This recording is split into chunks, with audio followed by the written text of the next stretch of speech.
ये वो सुरेश वाला इशू है, एक बार आप थोड़ा सा देखो। ये वही इशू है साहब, नगर परिषद अतिक्रमण तुड़वा के है कि बोर्ड लगा के आई 80 बाई 100 का प्लॉट है। आज कम से कम उसकी लाखों करोड़ रुपए के आसपास कीमत है और अभी इन्होंने इसमें कब्जा कर लिया।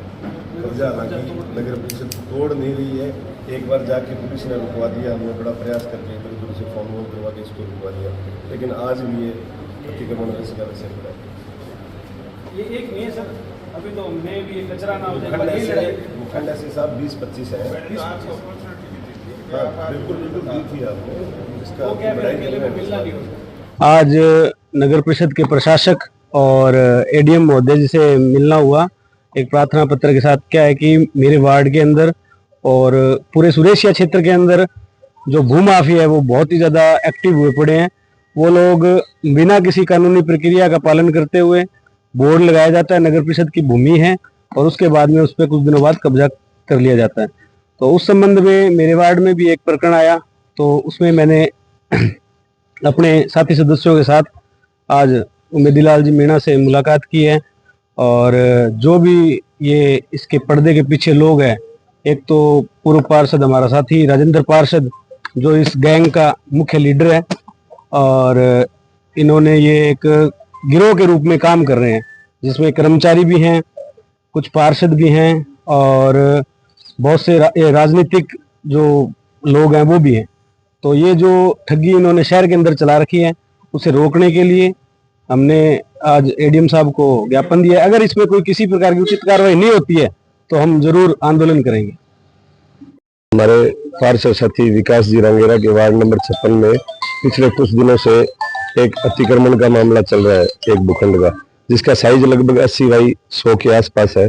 उस भूखंड में नगर परिषद ने कुछ समय पूर्व वहां से अतिक्रमण हटाया, और अतिक्रमण हटाने के बाद में वहां बोर्ड लगा दिया कि ये भूमि नगर परिषद की है।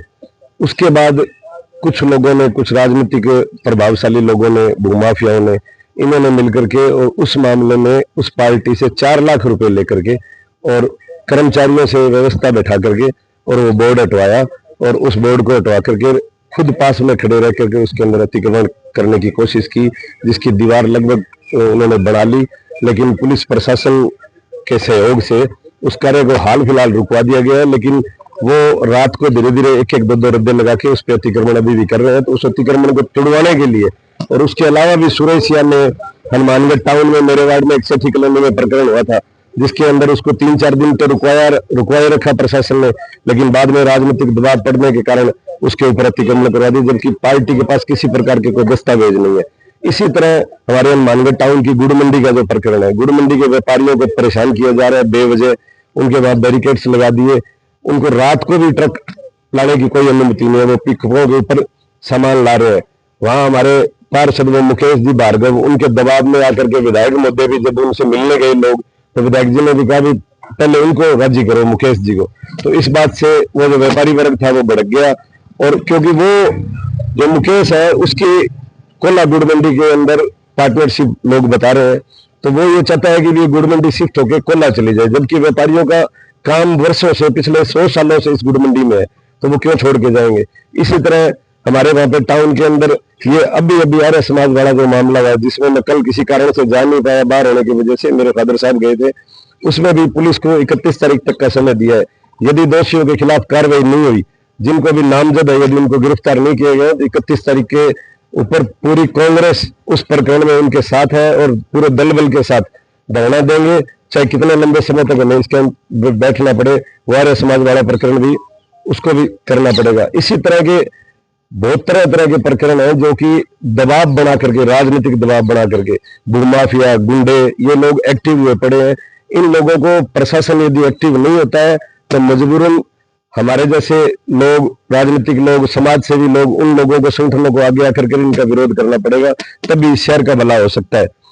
बुजुर्गों की एक कहावत थी पुराने जमाने में भी, यदि एक देवता को अपने पूजते हैं और यदि देवता भी साल या 2 साल में कोई पर्चा नहीं देना, तो लोग देवता बदल लेते हैं। कभी चलो रामदेव जी से पर्चा नहीं आ रहा तो हनुमान जी के पास चलते हैं, उनकी शरण में जाने की सोचते हैं।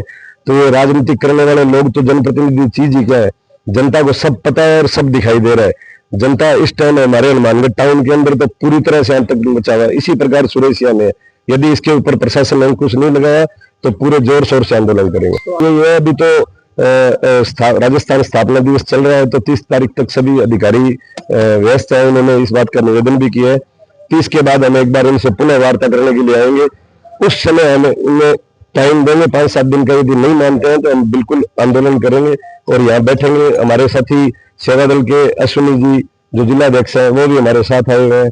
हमारे विकास जी रंगेरा पार्षद साथी वो भी आए हुए हैं। तमाम कांग्रेस इस मामले में एक मत है और सहमत है, और शहर के अन्य समाज सेवी संगठन है वो भी इस मामले में हमारे साथ है। आज कांग्रेस सेवा दल के संज्ञान में ये भूमाफियाओं वाला प्रकरण आया है, तो इसमें मैं ये कहना चाहूंगा कि हमारे जो पूर्व पार्षद हैं विकास रंगेरा जी, पूर्व उप सभापति है अनिल जी, तो इन्होंने जो ये मैटर ये बताया है, तो इसके संबंध में यही कहना है कि जो पार्टी की गाइडलाइन है, किसी भी इस तरीके की भूमि पे दूसरे इन पूर्व पार्षदों को कब्जा नहीं करने दिया जाएगा, क्योंकि इन्होंने जो भूमाफियाओं ने कब्जा किया है, अगर इसके ऊपर कोई एक्शन नहीं होता है तो कांग्रेस सेवा दल पूरे अपने दमखम के साथ में इस मुद्दे को उठाएगी और इस प्रकरण के अंदर इनको बख्शा नहीं जाएगा।